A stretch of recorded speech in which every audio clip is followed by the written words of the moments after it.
everyone, and welcome to our Alice's Table event. My name is Kate Quinn, and I'll be your host this evening.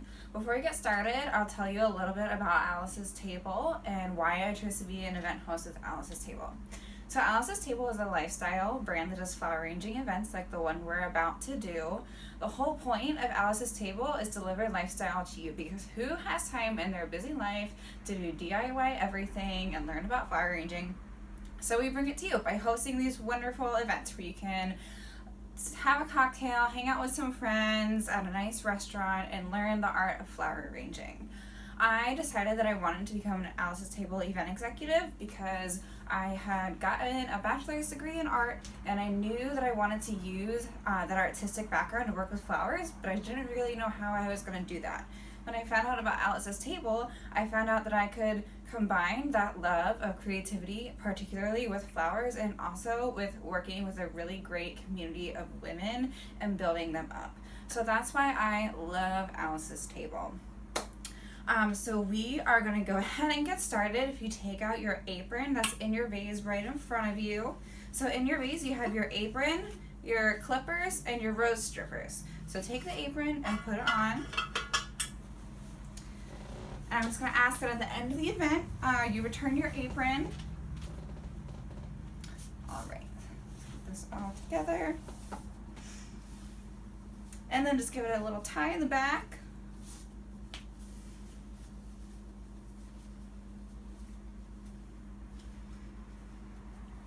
Real quick, all right. There we go. So you have our vase, our apron, our rose strippers, and our clippers. We're going to take the vase, and I have some pieces of clear tape for you on the trash can. Take those pieces of tape and make a tic-tac-toe board on your vase. So get one across, two across, and then do the third one the opposite way of those two.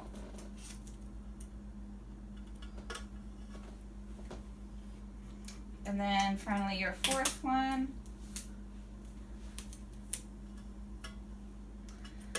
So it creates a tic-tac-toe board on your vase. So you'll have four corners, if that makes sense.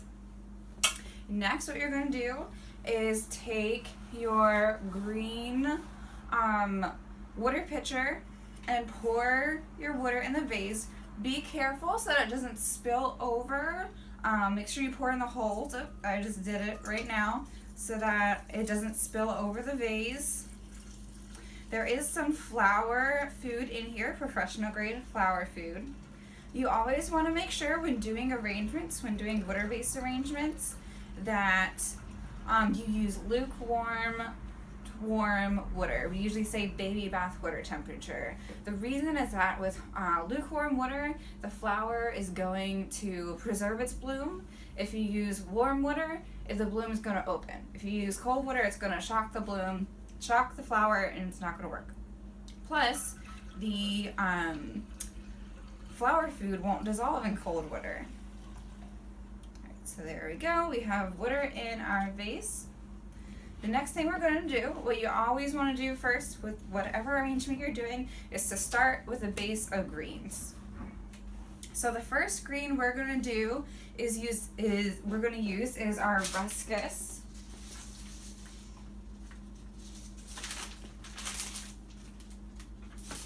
So ruscus is this green waxy leaf. So we're going to give it a little bit of a clip. Ruscus, what we really love about ruscus is it has this green waxiness that gives it a really great dark kind of background for the arrangement, so the blooms will really pop with that.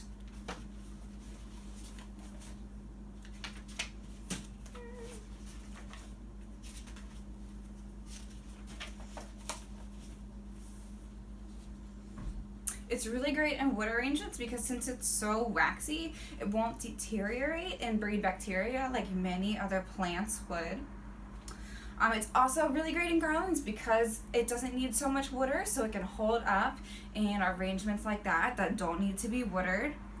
A thing about Ruscus, if you're looking for it to do arrangements in the future beyond this event, you typically won't find it in your standard grocery store or florist. But a lot of florists do use it in their own arrangements that they make, so just go to your local florist and ask if they have some in the back.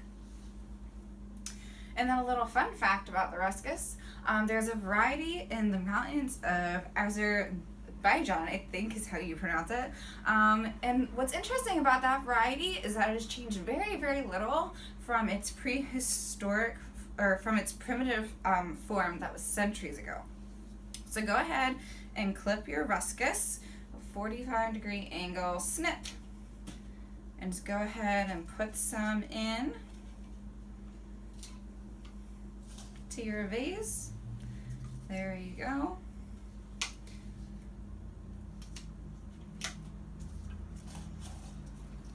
Perfect. Grab another one. And I'm going to tell you this later for the other flowers. Usually it's a very bad idea to have leaves in the water because the leaves suck the water and it prevents the water from getting up to the bloom. But since it is greenery, it's not that big of an issue if the leaves get into the water in this case. So next we're going to go, so go ahead, get up and get 1 or 2 Ruscus from the bucket. Next we're going to do our white rose.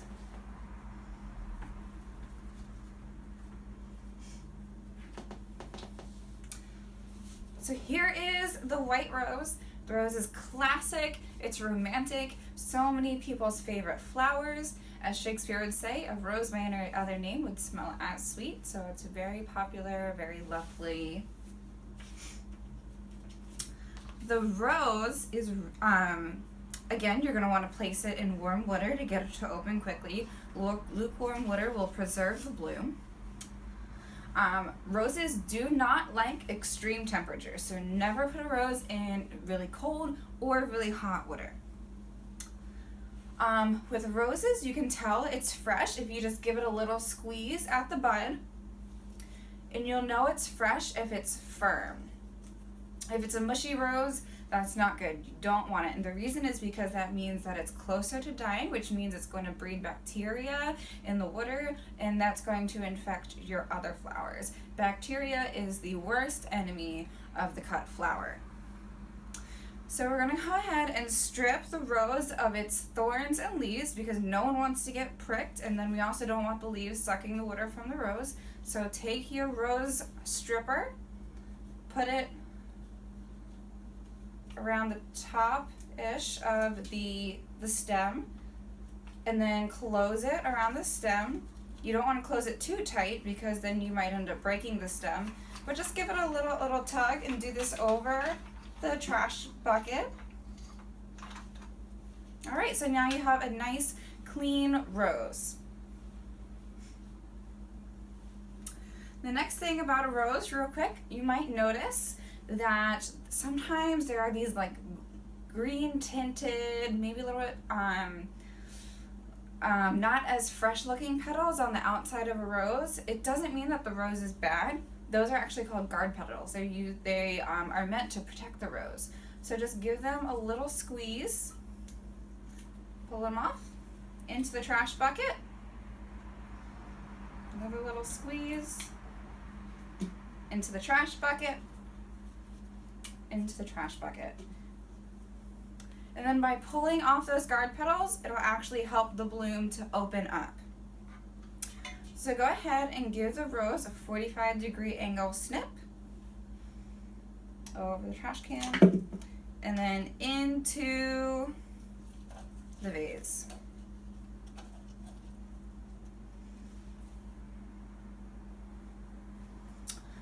You always want to give flowers a fresh cut before putting them in water because the stem seals up within 15 seconds. It starts to seal.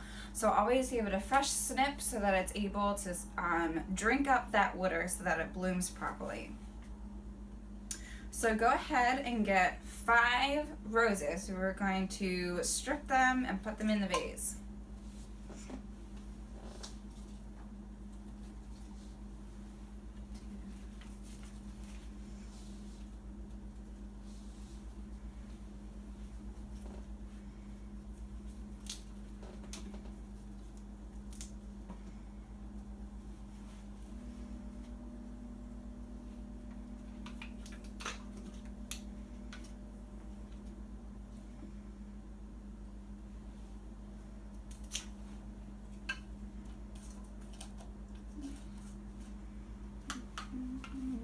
make sure you're using that tic-tac-toe board.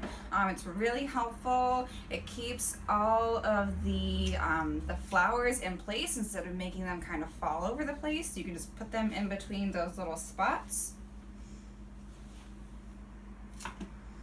And then just snip it and right into the vase so that it's not out of the water.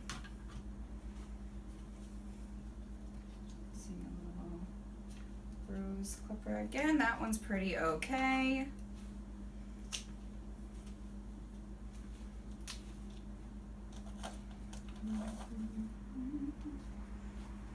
Alright, and here is the fifth one.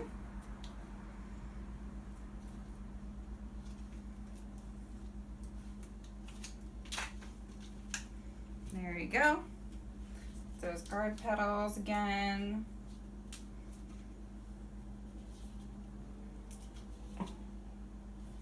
Make sure when you do your guard petals that you're not just plucking it off, because that'll make the other petals fall off too.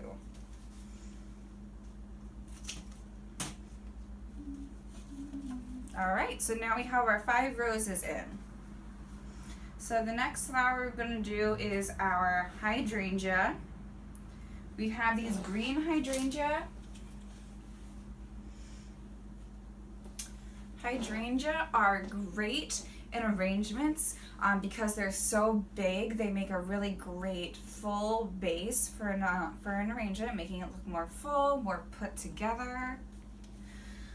A little fact about hydrangeas, they need a lot of water. Their stem is really thick, it's really firm, so it needs a lot of water. So you always want to give it a little snip. And then actually you're going to cut a little bit up the stem. So after you do the 45-degree angle snip, you're going to cut a little bit up the stem. And real quick, and then you're always going to put it right into water. I'm going to give it another little snip, before I put it into the water. But I was just doing that to show you. Another little thing about hydrangeas, they actually drink water from their head. So always give it a little spray at the top so it can drink up some extra water. I like to do a spray in the morning, in the afternoon, and then again before I go to bed. Always keep your hydrangea out of direct sunlight. They will burn and turn brown. And then another real quick, the hydrangea are just really useful in arrangements because since they're so big and firm, they even hold the other flowers into place. So go ahead and get up and grab 2 green hydrangea.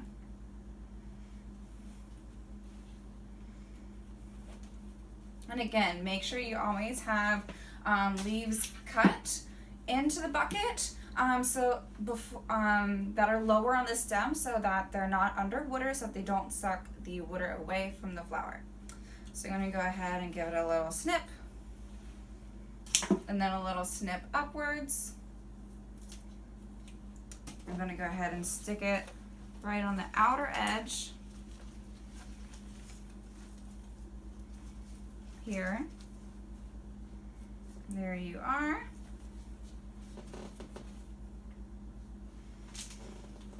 And then one more. Leaves into the bucket. Snip one more time. And into.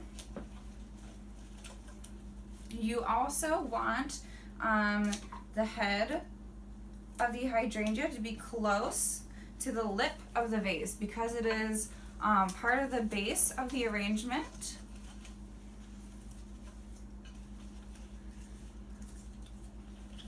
Perfect. There we go. So those are the hydrangea. The next flower we're going to do is our spray roses. So spray roses, let me grab these.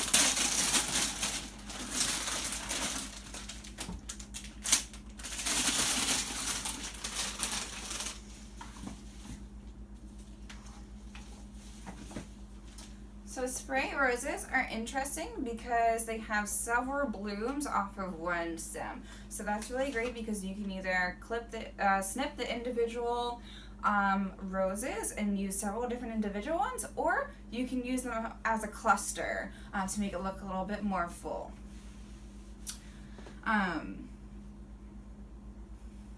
These also need a lot of water. They can take up to 12 hours to fully hydrate. So change your water every 24 to 48 hours or whenever it becomes cloudy because it uses up that water really quickly.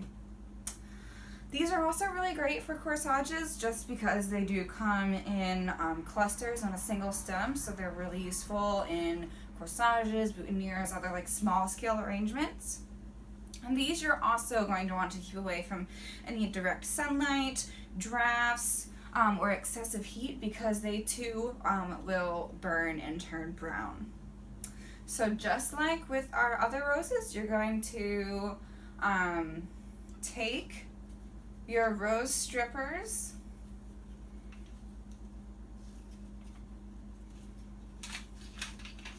over the bucket.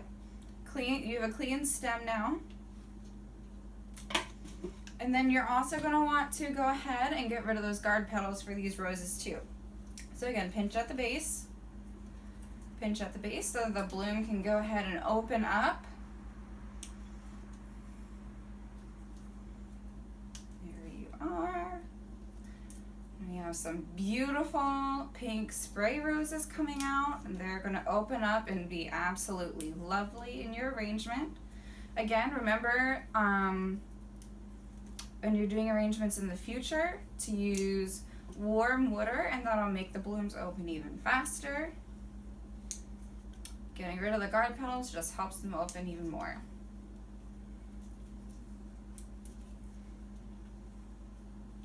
You have almost all the guard petals. All right, there we go. All right, so we're going to give it a 45-degree angle snip, and then into the arrangement. So you're going to use 2 spray roses. So go ahead and grab 2.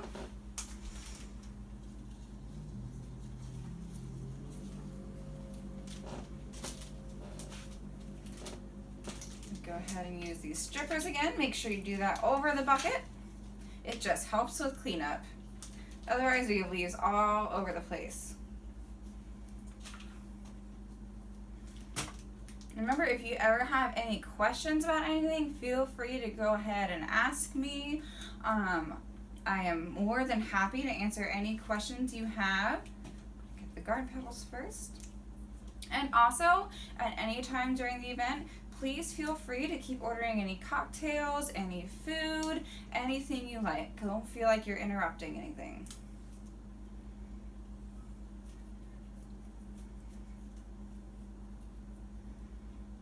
Alright, almost have all these guard petals.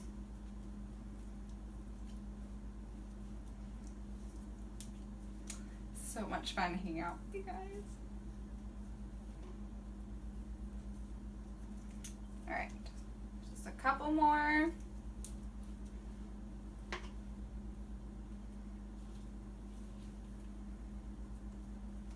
So getting rid of these guard petals is really going to make it open and bloom and be beautiful. And it's going to give it a little bit of a fresh snip. And into the arrangement. Perfect. So those are your spray roses. The next, what it looks like so far, it's looking really great, ladies. So the next flower we're going to use is stock flower, also called gillyflower. These are really lovely. These are your long stems. They bloom in different like clusters at the top. These are available in year-round and kind of like pastel type shades. So like white, pinks, yellows, lavenders. You can even get them in burgundies. And it's great that they're available all year round, so you can have them whenever you like. These are really great in arrangements because they add some lovely, interesting texture, and they also have a really, really great fragrance. If you just want to give it a little sniff, it just smells so good. These can actually grow 8 to 15 feet in full sun, so these can be huge, huge flowers. And these will actually last an entire week in water if you remove the foliage that's below the water and you change the water frequently. So again, these are really great because they give your arrangement some height, texture, and fragrance. So go ahead and grab 3 stalk and gillyflowers. You can give them a snip over the bucket and right into the water. Always make sure that your stem is in the water and not kind of balancing over the water. As the arrangement gets a little bit full, you want to make sure that those stems are getting in the water. Alright,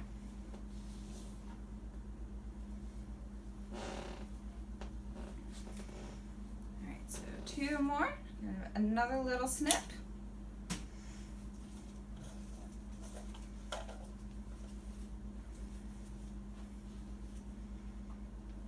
All right, and the last gillyflower.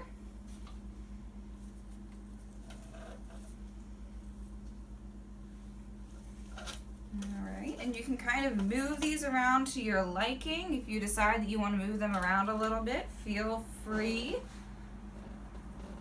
Perfect. All right, so we are on to the last piece of the arrangement. So this is going to be your seeded eucalyptus.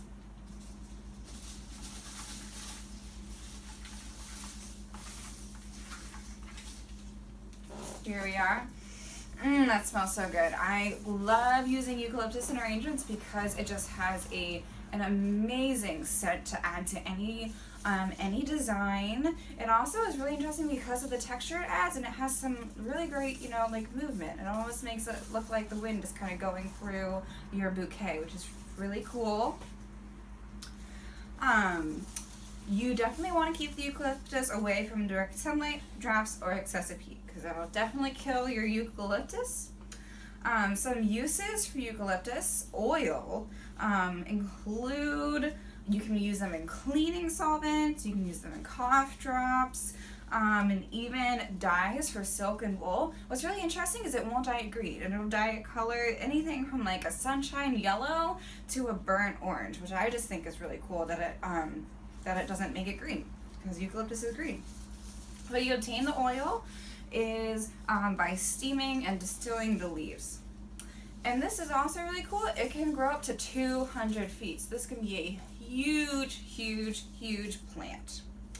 So since this is just going to be kind of like an accent to your arrangement, you can go ahead, just remember you're just going to use 1 in your arrangement. If there's like a couple little stems hanging off, feel free to cut them up as much as you like into different stems if you want to.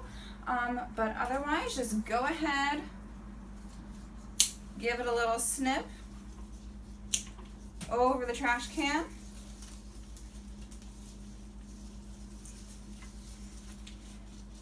And there is some eucalyptus. So I went ahead and just cut my stem into 2 stems. Let me give a little bit right here in the front. Alright, put it wherever you like, doesn't. And so go ahead and grab your eucalyptus, put it into your arrangement, and doesn't that eucalyptus smell good?